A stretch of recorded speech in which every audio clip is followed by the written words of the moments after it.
Hello बच्चों, आपका स्वागत है आपकी प्यारी सी खूबसूरत सी चैनल के अंदर।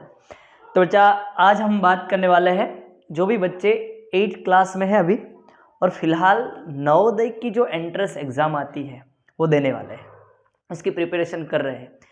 ऐसे बच्चों के लिए बेटा ये वीडियो है जो मैथ्स है उसका फर्स्ट लेक्चर, जिसका नाम है भाई संख्या पद्धति। ओके, पूरा डिटेल में जानेंगे हम इस चैप्टर के बारे में। अगर आप अच्छे से प्रिपरेशन करना चाहते हो नवोदय एंट्रेंस एग्ज़ाम की, तो मैं स्ट्रांगली आपको रिकमेंड करूँगा कि आप एक बुक परचेस कर लो। ओके, आप चाहे तो कोई भी बुक ले सकते हो, लेकिन मेरा एक्सपीरियंस है, मैं आपको बुक रिकमेंड करूँगा कि आप ये वाली जो है अरिहंत की जो बुक आती है जवाहर नवोदय विद्यालय प्रवेश परीक्षा के लिए, मेरे पास फ़िलहाल ये बहुत पुरानी है। ओके, ऐसे लिखा होगा ऊपर अरिहंत, आप ऐसी बुक रिकमेंड कर सकते हो, आप मार्केट से परचेस कर सकते हो। ओके, और ले सकते हो और आप फिलहाल वो बुक से पढ़ सकते हो। कोई बात नहीं, आपके पास चाहे जो भी बुक हो आप अच्छे से प्रिपरेशन कर सकते हो। चलो आज हम स्टार्ट करेंगे बेटा आज अपना फर्स्ट लेक्चर संख्या पद्धति के बारे में। तो पहले ये जानेंगे कि संख्या पद्धति होता क्या है। ओके, तो संख्या पद्धति मतलब कि किसी भी संख्या को निरूपित करना, यानी कि डिनोट करना, यानी कि दर्शाने के लिए हम किसी भी विशेष संख्या का अगर प्रयोग करें तो उसे क्या कहते हैं, संख्या पद्धति। मतलब जैसे कि हम कहते हैं, मैं आपको बता दूं कि पहली वाला जो हम संख्या पढ़ेंगे कि प्राकृतिक संख्याएं। प्राकृतिक संख्याएं किसे कहते हैं? तो जो प्राकृतिक संख्याएं होती है मतलब वो संख्याएं कि जिससे चीज़ों को हम गिनते हैं। जैसे कि आपके पास 2 कुर्सियाँ पड़ी है तो आप क्या बोलोगे कि ये 1 ये 2, 2 कुर्सियाँ हैं। ओके, तो मतलब जैसे कि आपके पास 5 पेन है तो आप कैसे गिनोगे, 1 2 3 4 5। मतलब कि वो संख्याएं जिससे वस्तु गिनने के काम आए, ओके, उसे क्या कहते हैं, प्राकृतिक संख्याएं। ओके, प्राकृतिक संख्या मतलब वो संख्याएं जिससे वस्तुओं की गिनती की जाती है, वस्तुओं की गिनती की जाती है, गिनती की जाती है। उस संख्याओं को हम क्या बोलेंगे, प्राकृतिक संख्या है। तो प्राकृतिक संख्या कौन सी है, मतलब वस्तु की गिनती स्टार्ट कर दो, 1 2 3 4 5 ऐसे अप टू कहाँ तक चलती है, इन्फानाइट तक, बहुत तक, लंबी तक लिस्ट है हमारी। ओके, तो जिससे वस्तु को गिनी जा सकती है वो संख्या है, क्या है बेटा, प्राकृतिक संख्या है, जिसे नेचुरल नंबर बोलते हैं। क्या बोलते हैं, नेचुरल नंबर। ओके, तो नेचुरल नंबर के n से, नेचुरल नंबर के n से प्राकृतिक संख्याओं को डिनोट किया जाता है। अगर एक प्राकृतिक संख्याओं का समुच्चय हो, समुच्चय मतलब बहुत सारी प्राकृतिक संख्या है, मतलब उसका पूरा का पूरा समूह है प्राकृतिक संख्याओं का, तो प्राकृतिक संख्याओं का जो समूह होता है उसे समुच्चय कहते हैं, समुच्चय। ओके, तो प्राकृतिक संख्याओं का जो समुच्चय होता है उसको n से डिनोट किया जाता है, नेचुरल नंबर। उसको ऐसे लिखते हैं 1 2 3 4 अप टू इन्फानाइट तक। तो ये हो गई हमारी प्राकृतिक संख्याएं। ओके, तो ऐसे ही संख्या पद्धति में बहुत सारी चीज़ें आती है कि किसी भी संख्या को अगर आप डिनोट करते हैं किसी विशेष संख्या के रूप में तो उसे क्या कहते हैं, संख्या पद्धति। ओके, उसमें पहली संख्या बेटा प्राकृतिक संख्या। चलो नोट कर लो क्या होती है प्राकृतिक संख्या। चलो आगे बढ़ेंगे, हम सीखेंगे आज किसे कहते हैं हम, पूर्ण संख्याएं। चलो ये हो गई हमारी प्राकृतिक संख्याएं। पूर्ण संख्याएं मतलब वो संख्याएं जो 0 से स्टार्ट होती है। जैसे कि दूसरा नंबर का हमारा टॉपिक है बेटा पूर्ण संख्याएं। चलो पूर्ण संख्याएं, पूर्ण संख्याओं को बोलते हैं वॉल नंबर। पूर्ण संख्याओं को क्या बोलेंगे बेटा, wall number, WHOLE numbers. Number मतलब संख्या है। अभी वॉल नंबर किसे कहते हैं, पूर्ण संख्याएं किसे कहते हैं, तो ऐसी संख्याएं जो 0 से स्टार्ट होती है, 0 1 2 3 4 5 अप टू इन्फानाइट तक चलती है। तो पूर्ण संख्या कहाँ से स्टार्ट होती है, 0 से स्टार्ट होती है, 1 2 3 4 5 अप टू इन्फानाइट। जबकि प्राकृतिक संख्या 1 से स्टार्ट होती थी। तो अगर आपको कोई पूछे कि सबसे छोटी प्राकृतिक संख्या कौन सी है, सबसे छोटी प्राकृतिक संख्या, ओके, तो सबसे छोटी जो प्राकृतिक संख्याएं होती है वो कौन सी होती है, 1 होती है। लेकिन अगर आपको कोई पूछे कि सबसे छोटी पूर्ण संख्या, सबसे छोटी पूर्ण यानी कि वॉल नंबर, सबसे छोटी पूर्ण संख्या कौन सी है, तो वो आएगा आंसर 0। ओके, देखो क्योंकि पूर्ण संख्या 0 से स्टार्ट होती है। ओके, तो ये हो गई पूर्ण संख्या है। और पूर्ण संख्या के समुच्चय को हम कैसे डिनोट करते हैं? पूर्ण संख्या के समुच्चय, अच्छा गलत लिख दिया, समुच्चय। तो पूर्ण संख्या को जो समुच्चय होता है उसको W से डिनोट किया जाता है, क्योंकि वोल नंबर में स्टार्ट होता है W, यानी कि W बराबर कहाँ से कहाँ आएगा? 0 1 2 3 4 अप टू इन्फानाइट तक चलते हैं। ओके, तो ये हमारी हो गई पूर्ण संख्या है। पहले हम पढ़े प्राकृतिक संख्या, नोट कर लो अच्छे से कि किसे कहते हैं पूर्ण संख्या। चलो बढ़े आगे। आज हम तीसरी संख्याओं के बारे में पढ़ेंगे जो हमारी सिलेबस में आती है, पूर्णांक संख्या है। कौन सी संख्या है? पूर्णांक संख्या है। चलो, पूर्णांक संख्याओं को बोलते हैं इंटीजर नंबर।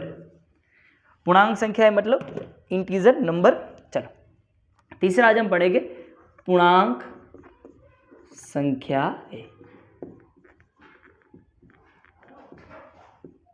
जिसे हम बोलेंगे इंटीजर नंबर। चलो, इंटीजर नंबर, कभी भी स्पेलिंग देख लेना पड़ता है, गलत हो जाता है नहीं तो। चलो, इंटीजर नंबर। इंटीजर नंबर मतलब पूर्णांक संख्या है। तो आपको पता चल गया होगा कि पूर्णांक संख्याओं, ओके, पूर्णांक संख्याएं जो है उसमें इंटीजर नंबर मतलब आई से शुरू होता है, तो पूर्णांक संख्याओं को हम आई से डिनोट करेंगे। ओके, चलो, तो पूर्णांक संख्याओं में वास्तव में देखने जाए तो 3 प्रकार है। पूर्णांक संख्याओं के कितने प्रकार है? 3 प्रकार है। कौन कौन से? तो आप देखेंगे कि धन पूर्णांक संख्याएं भी आएगी, ऋण पूर्णांक संख्याएं भी आएगी और शून्य पूर्णांक संख्याएं भी आएगी। ओके, तो ऋण पूर्णांक संख्याएं भी आएगी, शून्य पूर्णांक संख्याएं भी आएगी और धन पूर्णांक संख्याएं भी आएगी। ओके, चलो, तो क्या होती है धन पूर्णांक संख्याएं?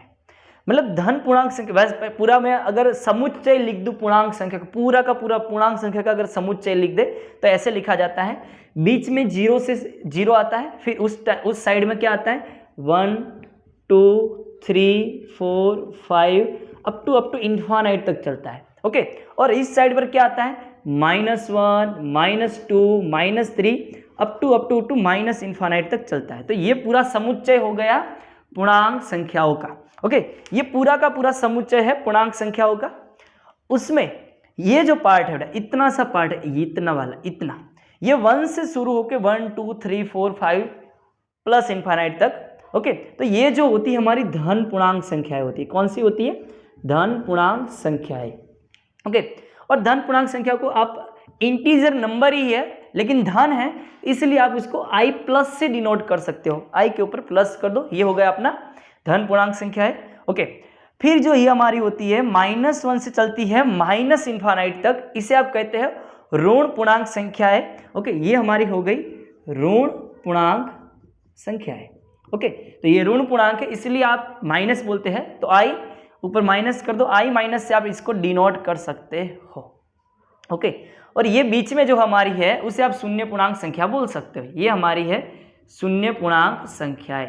तो पूर्णांक संख्या 3 टाइप की होती है, 3 प्रकार की होती है। धन पूर्णांक संख्याएं मतलब वो 1 से शुरू होकर 1 2 3 4 5 अप टू इन्फानाइट तक चलती है। जो ऋण पूर्णांक संख्याएं होती है -1 से लेकर -1 -2 -3 अप टू माइनस इन्फानाइट तक चलती है। और बीच में जो हमारा होता है उसे हम शून्य पूर्णांक संख्या कह सकते हैं। ओके, तो ये बातें हो गई बेटा पूर्णांक संख्याओं के बारे में। चलो बढ़े आगे। नेक्स्ट हम पढ़ेंगे आज, नेक्स्ट हमारा टॉपिक है बेटा सम संख्याएं। किसे कहते हैं सम संख्याएं? Even number. सम संख्याएं मतलब इवन नंबर, किसे कहते हैं? सम संख्याएं। ओके, चलो, तो इसको निपटा देते हैं, पहले अच्छे से नोट कर लेना।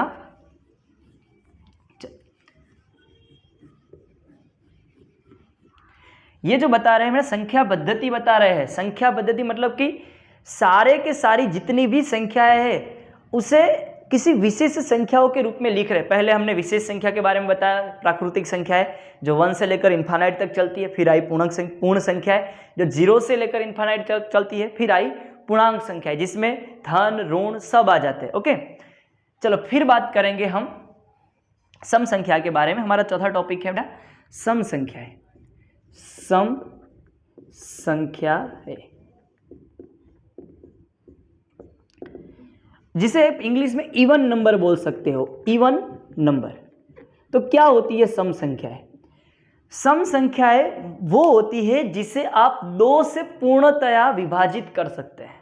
मतलब कि जैसे कि मैं अगर बेटा मान लूँ कि मैंने कुछ एक 18 ले ली संख्या, ओके 18 ले ली, 18 को मैं 2 से विभाजित करने गया, मतलब 2 से उसको डिवाइड करने गया, तो 2 × 9 कितने हो जाते? 2 × 9 18 हो जाते। यानी कि पीछे क्या बचा? लास्ट में जो बचा हमारा जो रिमेनिंग है वो शेष, ये जो हमारा शेष क्या आया 0 0। तो हम इसे कह सकते हैं कि ये जो संख्या 18 है, ये जो संख्या 18 है 18, उसको आप 2 से पूर्णतया विभाजित कर सकते हो। पूर्णतया, अगर शेष 0 बचता है तो आप उसे क्या कह सकते हो? पूर्णतया विभाजित है। अगर मान लो कि मैंने बेटा ये कोई संख्या ले ली होती 17 और उसको अगर मैं 2 से डिवाइड करने जाता, 2 से विभाजित करने जाता, तो क्या होता? 2 × 8 16, 17 से 16 गया, कितना बचता है? 1 बचता है। यहाँ पर जो शेष बचा वो कितना बचा? 1 बचा। तो मतलब ये जो संख्या है, ये जो 17 जो संख्या है, ये जो संख्या है वो 2 से पूर्णतया विभाजित नहीं है, ओके। लेकिन जब कि ये जो संख्या थी वो 2 से पूर्णतया विभाजित थी 18, तो ऐसी संख्याएं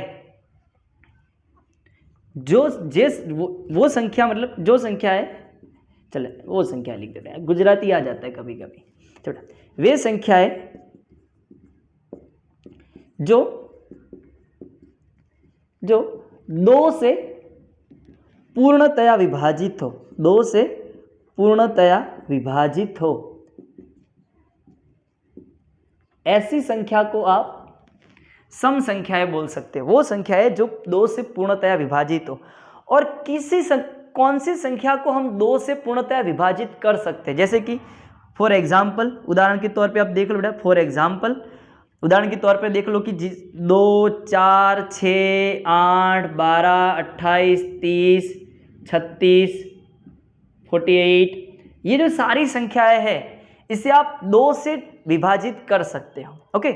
मतलब कि जिसका इकाई का अंक, इकाई मतलब जैसे कि आप यहाँ पे कोई संख्या है, ओके, चलो मैंने लिख दिया 134, ये जो अंक है पहला वाला, इसके आप इकाई का अंक बोलोगे, इसे आप क्या कहोगे? इकाई का अंक कहोगे। ये जो है दूसरा वाला, उसे आप क्या बोलोगे? दहाई का अंक बोलोगे। और तीसरा वाला जो है आप उसे 100 का अंक बोलोगे, ओके। पहला वाला जो होता है बेटा, यहाँ पर पहला वाला लास्ट में जो होता है उसे कहते हैं इकाई का अंक, दूसरे नंबर को कहते हैं दहाई का अंक, और तीसरा वाला जो होता है 100 का अंक कहते हैं, ओके। तो जिन संख्या, आप बेटा याद रखने के लिए याद रख लो कि कौन सी संख्या को हम सम संख्या बोल सकते हैं। वो तो आपको पता चल गया कि वो संख्या है जो 2 से पूर्णतया विभाजित हो, लेकिन आमतौर आपको देख के पता चल जाए कि ये सम संख्या है, ओके। तो वो कौन सी संख्या है? जिनका इकाई का अंक, मतलब लास्ट वाला जो डिजिट होता है, लास्ट वाला यानी कि इकाई का अंक, संख्या में जो लास्ट डिजिट आता है, लास्ट अंक आता है, वो इकाई का अंक, जिनका इकाई का अंक कितना हो, जिनका इकाई का अंक 2 4 6 8 या 0 हो, 2 4 6 8 या तो 0 हो, जिनका इकाई का अंक 2 4 6 8 या 0 है, वो सभी संख्याओं को सम संख्या बोल सकते हैं। वे सभी संख्याओं को सम संख्या कह सकते हैं, सम संख्या कह सकते हैं। समझ में आ गई बात बच्चा? बहुत आसान चीज है कि जिनका इकाई का अंक 2 4 6 8 या तो 0 है, वो सभी संख्या क्या हो जाएगी? सम संख्या है। फॉर एग्जाम्पल देख लो, अगर मान लो कि बेटा ये इसका इकाई का अंक क्या है? इकाई का अंक 0 है, तो ये सम संख्या है। इसका इकाई का अंक 7 है, मतलब इनमें से कोई नहीं है, 2 4 6 8 में 0 में से कोई नहीं है, तो ये सम संख्या नहीं है, ओके। फिर देखो एग्जाम्पल, मान लो कि 9 8 5 3 6, इसका इकाई का अंक 6 है, तो ये सम संख्या है, ओके। मान लो कि ये 488, तो ये पीछे का अंक जो है 8 है, मतलब ये सम संख्या है। मतलब जिसका इकाई का अंक 2 4 6 8 या तो 0 हो, वो सभी संख्याओं को आप सम संख्या कह सकते हैं। नोट कर लो अच्छे से कहीं पर, ओके। प्यारा सा बुक बना लेना है आपको, उसमें सारी चीज़ें ये नोट करते जाना है। चलो हो गया बेटा सम संख्या। चलो आगे बढ़ते हैं विषम संख्या के बारे में। चलो विषम संख्या है 5वीं नंबर की जो हमारी संख्या है विषम संख्या है। तो किसे कहते हैं विषम संख्या? विषम संख्याओं को इंग्लिश में आप ऑड नंबर बोल सकते हो। चलो 5वीं नंबर की जो संख्या है हमारे पास विषम संख्या है।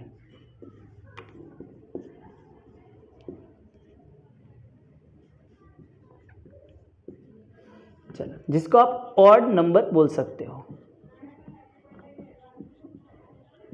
मतलब कि वो संख्याएं जो 2 से पूर्णतया विभाजित ना हो। पॉइंट नोट करो, 2 से पूर्णतया विभाजित ना हो, पूर्णतया विभाजित ना हो। अभी मैंने आपको एक एग्जाम्पल दिया था 17 का, ओके। तो जो 17 था वो 2 से पूर्णतया विभाजित नहीं था, ओके। तो वो कौन सी संख्या में आएगा? विषम संख्या में, ओके, ऑड नंबर में आएगा। तो विषम संख्या मतलब वो संख्या है जो 2 से पूर्णतया विभाजित नहीं है, उसे आप क्या बोल सकते हो?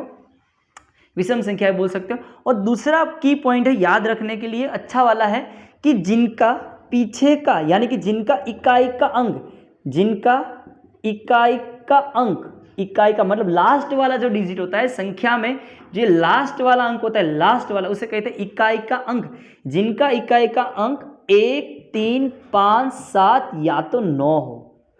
कितना हो रहा है? जिनका इकाई का अंक 1, 3, 5, 7 या तो 9 हो, वो सभी संख्याएं, वे सभी संख्याओं को क्या बोल सकते हैं? वे सभी संख्याओं को आप क्या बोल सकते हो? वो सभी संख्याओं को आप विषम संख्याएं बोल सकते हैं प्यारे। क्या बोल सकते हैं? विषम संख्या। विषम संख्या मतलब वे संख्याएं जिनके पीछे मतलब इकाई का अंक 1, 3, 5, 7 या तो 9 हो, ओके। वो सभी संख्याओं को आप क्या बोल सकते हैं? विषम संख्याएं। जैसे कि, और याद रखना कि विषम संख्याएं जो होती है वो 2 से पूर्णतया विभाजित नहीं होती है, ओके। तो देखो फटाफट से विषम संख्याएं मतलब आपको एग्जाम्पल के तौर पर दिखा दूं। चलो एग्जाम्पल, फॉर एग्जाम्पल मान लो कि बेटा 987 है। देखो इसका पीछे का जो अंक है 7 है। पीछे का अंक अगर 7 हो, इकाई का अंक अगर 7 हो तो विषम संख्या है, ओके। चलो 813, चलो इसका इकाई का अंक 3 है तो ये भी विषम संख्या है। चलो 981, इसका इकाई का अंक 1 है तो ये भी विषम संख्या है, ओके। 450 नहीं, चलो 455 लिख देते हैं, ओके। तो इसका 455, इसका इकाई का अंक 5 है, ओके। तो ये भी विषम संख्या है।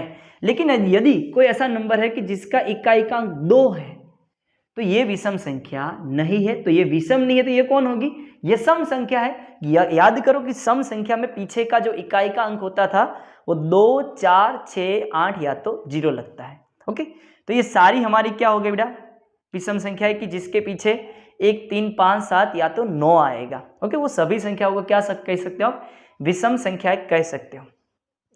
यदि आपको कोई पूछे कि सबसे छोटी सम संख्या कौन सी है और सबसे छोटी विषम संख्या कौन सी है, तो जो सम संख्याएं होती है वो 2 से स्टार्ट होती है। 2, 4, 6, 8, 10, 12 ये हमारी होगी सम संख्याएं। जो सम संख्याएं होती है वो 2 से स्टार्ट होती है, तो ये हमारी क्या हो जाएगी? 2 सबसे छोटी विषम संख्या हो जाएगी। कौन सी? सम संख्या। सबसे छोटी सम संख्या क्या हो गई बच्चों? तो सबसे छोटी सम संख्या वो हमारी 2 हो गई। अगर आपको विषम संख्याएं पूछे तो विषम संख्या बेटा कहाँ से स्टार्ट होती है? विषम संख्या स्टार्ट होती है 1, 3, 5, 7, 9, 11, 13, 15, 17, 19, ओके। वो लगते रहते, चलती रहती है।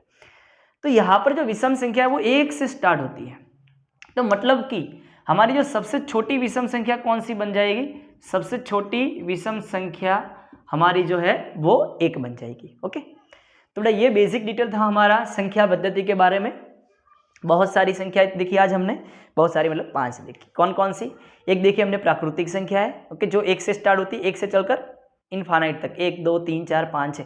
सबसे छोटी प्राकृतिक संख्या 1 है। फिर हमने देखी पूर्ण संख्या यानी कि वॉल नंबर, जो 0 से स्टार्ट होती है, 0, 2, 1, 2, 3, 4, 5।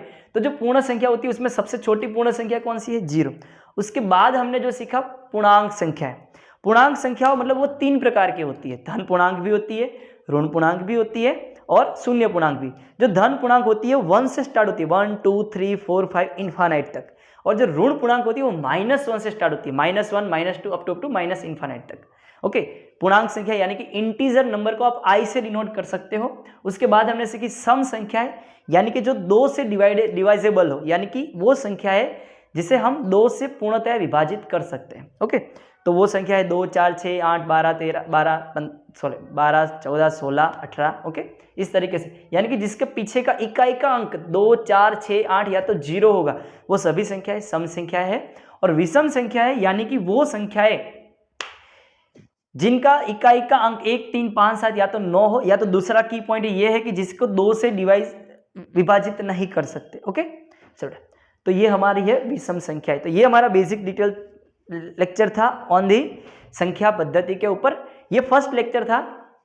ओके, दूसरा लेक्चर हम बहुत ही जल्द लेकर आएंगे संख्या पद्धति के ऊपर ही। बहुत सारी और भी नई संख्या है, अभाज्य संख्या है, भाज्य संख्या है, परिमेय संख्या है, अपरिमेय संख्या है, वो सीखेंगे सारी हम दूसरे लेक्चर के अंदर। तब तक बने रहिए हमारे साथ। अगर हमारी वीडियो पसंद आई है तो लाइक कीजिए, शेयर कीजिए और हमारी चैनल को सब्सक्राइब करना ना भूलिए। मिलते हैं अगले वीडियो में, तब तक के लिए अपना ख्याल रखिएगा। Bye bye, tata, take care.